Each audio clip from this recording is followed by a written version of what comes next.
My son called after 5 years of silence, not to reconcile but to gloat. His voice cut through the noise of my machine shop like a knife. "Don't bother coming to Mother's will reading tomorrow," Victor said, his tone dripping with satisfaction. "Her $25 million fortune is mine alone. I'm Carl Martinez, 58 years old, and I've been working with my hands my whole life. Right now, I was grinding a custom bracket in my small workshop when that call came in. The smell of cutting oil and hot metal has been my reality for the past 5 years, ever since I got pushed out of my own company. Every tool in this place has its spot worn smooth by years of honest work.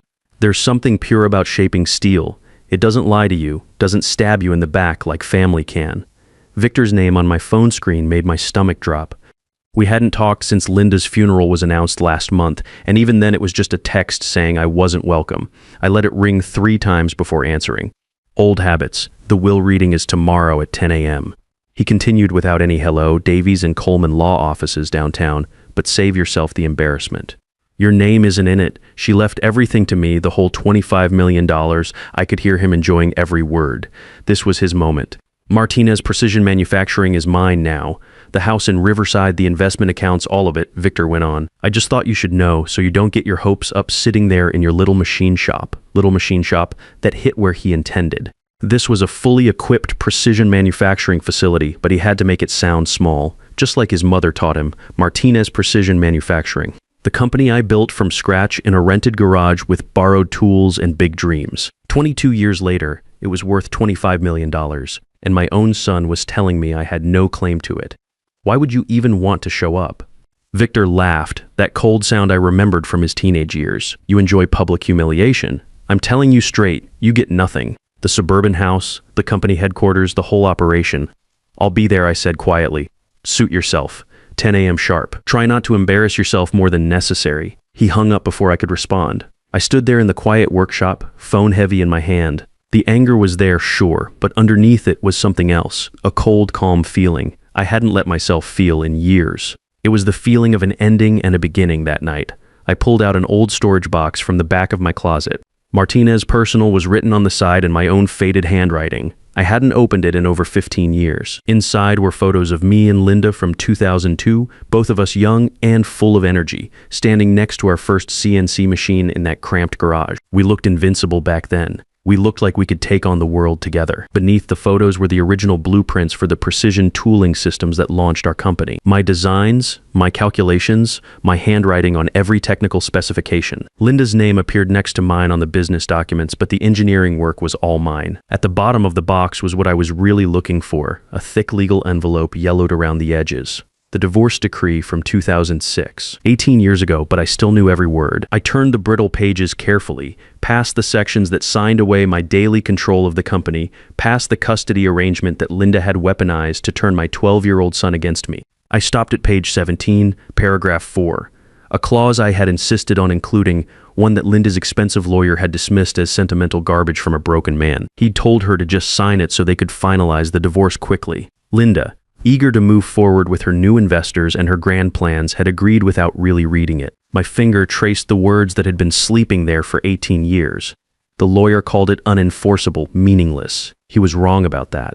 Tomorrow, in that sterile conference room downtown, I wouldn't be the one walking away empty-handed. I spent the rest of the night going through the technical files I'd kept from the early days. Patent applications with my name as primary inventor. Design specifications in my handwriting, evidence of the innovations that built Martinez Precision from a garage startup into a $25 million company, evidence that a proud woman and her arrogant lawyers had completely overlooked. Victor thought he was inheriting his mother's empire. He had no idea he was about to discover that empires built on stolen foundations have a way of crumbling when the real architects finally speak up. The morning came gray and cold, matching my mood perfectly. Davies and Coleman occupied 3 floors of a downtown glass tower. The lobby was all polished marble and intimidation, designed to make regular people feel small. The receptionist, a young woman with a practiced smile, led me down a long hallway lined with portraits of stern-faced partners. Each one seemed to judge me as I passed. The conference room had floor-to-ceiling windows overlooking the city. I could see the Martinez Precision building from here, 8 stories of steel and glass with our name in bold letters near the top. Our building, I'd helped choose that location back when Victor was still in high school.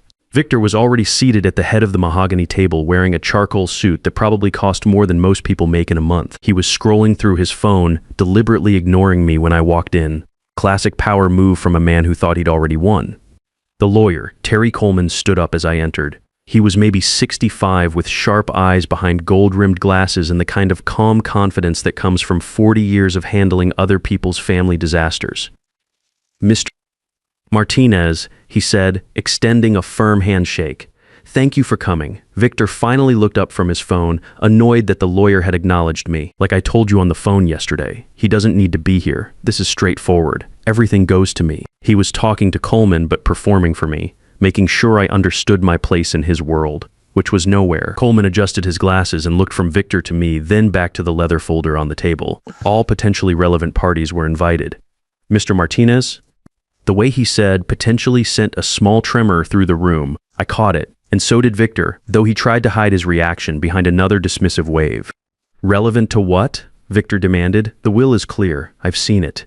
Everything goes to me." Coleman opened the folder without responding. Inside were thick documents bound in blue covers. Official looking, final looking. "Shall we begin?" Coleman said. He started with Linda's preamble, a long self-congratulatory account of her rise from modest beginnings to tech industry success. She painted herself as a visionary, a pioneer who'd built an empire through pure determination. My name appeared exactly once in passing. My first husband, Carl Martinez, like I was a footnote in her grand story. Victor shifted in his chair, barely able to contain his satisfaction as Coleman read through the assets. The house in Riverside with its pool and 3-car garage. The investment portfolio worth $4 million. The art collection she'd accumulated over the years. The brokerage account at Merrill Lynch, valued at approximately $2.08 million. I bequeath to my son, Victor Martinez. Coleman read steadily. Victor's smile widened with each item. This was his coronation. My collection of jewelry, including my grandmother's diamond necklace, valued at $180,000, I bequeath to my son, Victor Martinez. The contents of my safe deposit box, including bearer bonds and collectible coins, I bequeath to my son, Victor Martinez. The list went on. Every asset, every investment, every piece of property that Linda had accumulated. Victor had stopped looking at me entirely. In his mind, this was already over. Finally, Coleman reached the last page of the will. His voice carried the weight of finality as he read. "And to conclude, all the rest, residue and remainder of my estate, including all my shares and controlling interest in Martinez Precision Manufacturing, I give and bequeath to my beloved son, Victor Martinez, to be his absolutely and forever." There it was, the crown jewel. Not just money, but the company itself. 22 years of my life's work handed over like it was Linda's to give. Victor broke into a wide grin that he couldn't suppress anymore. He pushed his chair back from the table, ready to stand up and claim his kingdom. This was his moment of triumph, and he wanted me to see every second of it. "Well," he said, his voice dripping with false sympathy, "I guess that's it then. Thanks for coming, Carl. I know this must be hard to hear." He was offering me pity, the final insult before he walked away with everything. But Coleman didn't close the folder. He didn't stand up. Instead, he reached down beside his chair and lifted a different folder onto the table. This one was old, faded manila with worn edges and a label written in blue ink that had faded to gray. Victor's confident expression faltered. "What's that?" "There is one additional matter to address," Coleman said calmly. "The divorce decree filed on March 15, 2006, contains certain provisions that may affect the disposition of business assets." The blood drained from Victor's face. "What are you talking about? The divorce was 18 years ago. That's ancient history." Coleman untied the string holding the old folder closed. The papers inside were yellowed and brittle. "Not ancient history, Mr. Martinez, active legal provisions." He looked up at Victor, then at me, and for the first time that morning, Terry Coleman smiled. It was a small smile, professional but unmistakable. The smile of a man who was about to deliver news that would change everything. "The will your mother executed is perfectly valid and distributes her personal assets as she intended," Coleman said. "However, the shares of Martinez Precision Manufacturing are not entirely hers to bequeath." Victor's mouth opened, but no sound came out. He was staring at that old folder like it contained a bomb. "What do you mean they're not hers?" he finally managed. Coleman opened the divorce decree and turned to a specific page. Page 17, paragraph 4, the Innovation Reversion Clause. "The what?" Victor's voice cracked slightly. "A provision your father insisted upon during the divorce proceedings. One that your mother's legal team dismissed as unenforceable sentiment. Coleman began to read, and I felt 18 years of patient waiting finally come to an end. Coleman adjusted his glasses and began reading from the divorce decree. His voice was steady, professional, but every word hit the room like a hammer blow. This clause states that although Carl Martinez relinquishes his day-to-day operational control of Martinez Precision Manufacturing, his founding stake is not dissolved but placed in a dormant trust. Said dormant stake, representing 49% of the company's total shares, will be automatically reactivated and transferred back to Carl Martinez upon Linda Martinez's death, provided that two specific conditions have been met. Victor was shaking his head frantically. No way. My mother would never have agreed to something like that. Her lawyers were the best in the state. On the contrary, Coleman said calmly, the records from 2006 show her legal team advised her to sign the divorce agreement as written to expedite the proceedings. They viewed this clause as what they termed sentimental nonsense, too specific in its conditions to ever be triggered. He slid a thick document across the table toward Victor. They miscalculated. Coleman laid out the two conditions methodically, like a surgeon making precise cuts. Condition 1. The fair market valuation of Martinez Precision Manufacturing must exceed $20 million at the time of Mrs. Martinez's death. He opened the blue-bound document. This is an independent business appraisal commissioned by the estate as required by law. The conservative valuation of Martinez Precision Manufacturing as of last week is $25 million. Condition 1 has been satisfied. Victor stared at the appraisal but wasn't really seeing it. The very success he was so proud of, the growth he'd overseen as Linda's chosen successor, was the first key turning in the lock of his own trap. Condition 2, Coleman continued, reading directly from the faded legal text. If Carl Martinez is found to have been systematically excluded from engineering decisions and company operations for a continuous period of no less than 5 consecutive years, constituting a breach of the founding partnership understanding. The room went dead silent except for Victor's increasingly shallow breathing. For the past month, Coleman explained, opening yet another folder. My firm has been legally obligated to investigate whether these conditions were met. We've reviewed email servers, examined meeting records, interviewed long-term employees. He began placing documents on the polished table one after another, building a damning paper trail. These are email communications from 2019 through 2024 showing a clear pattern of excluding Mr. Carl Martinez from engineering meetings for projects he originally designed. Another document. These are security access records showing his keycard privileges were systematically downgraded, restricting him from areas of the facility he built. These are sworn affidavits from 5 long-term employees confirming that Mr. Martinez was deliberately removed from decision-making processes starting in 2019. Victor slumped in his chair as each piece of evidence landed on the table. His face had gone pale, and I could see him finally understanding what was happening. All those times he'd blocked my access to engineering projects, all those meetings he'd held without me, all those small acts of corporate cruelty he thought were asserting his authority, they were actually building the legal case for his own downfall. The documentation is extensive and clear, Coleman said. Mr. Martinez was systematically excluded from the company he co-founded for over 5 consecutive years, despite his technical expertise being essential to ongoing operations. He looked up from the papers. Therefore, both conditions of the innovation reversion clause have been definitively met. Coleman's voice carried the full weight of legal authority as he delivered the final verdict. As of this moment, 49% of Martinez Precision Manufacturing legally belongs to Mr. Carl Martinez. The silence that followed was deafening. Victor just sat there staring at the pile of evidence, his mouth slightly open. I could see him doing the math in his head. The $25 million company he thought was entirely his was now split almost in half. His inheritance had just shrunk from $25 million to about $6 million in personal assets. He was still wealthy, but he was no longer the king of an empire. I was now the largest single shareholder in the company I'd built from nothing. Victor found his voice, and when it came out, it was raw with desperation and rage. This is fraud. This is a setup. You planned this whole thing. He pointed a shaking finger at me. You manipulated her into signing something she didn't understand. I'll fight this. I'll get the best lawyers in California. I'll tie you up in court for years. Coleman responded with the same calm professionalism he'd maintained throughout the morning. I understand your distress, Mr. Martinez, but everything here is perfectly legal. The innovation reversion clause is part of a court-ordered judgment filed with the state of California in 2006. It's been a matter of public record for 18 years. He gestured to the evidence spread across the table. Any legal challenge would require you to prove either that the company isn't worth what 3 independent appraisers say it's worth, or that you didn't systematically exclude your father from company operations.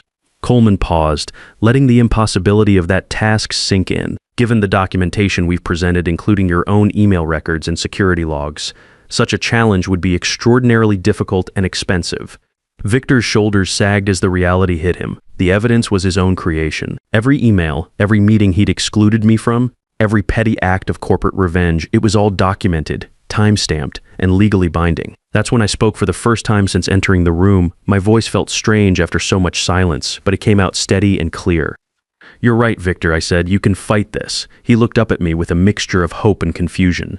"You can spend the next 5 years in court battles. You can watch your inheritance disappear into legal fees while the newspapers write about the son who lost his empire because he couldn't treat his own father with basic respect." I let that image settle in his mind. "Or you can accept the consequences of your choices and move on with your life." The choice was his, but we both knew there was really only one option that made sense. Victor stared at me for a long moment, and I could see him finally understanding who he was really dealing with.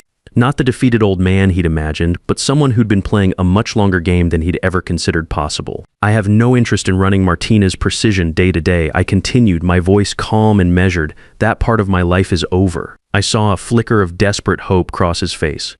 Maybe he thought I was about to offer him some kind of deal, a way back into power. "As soon as the legal transfer is finalized, I'm selling my entire 49% stake. Victor's mouth fell open. "You're selling it, all of it."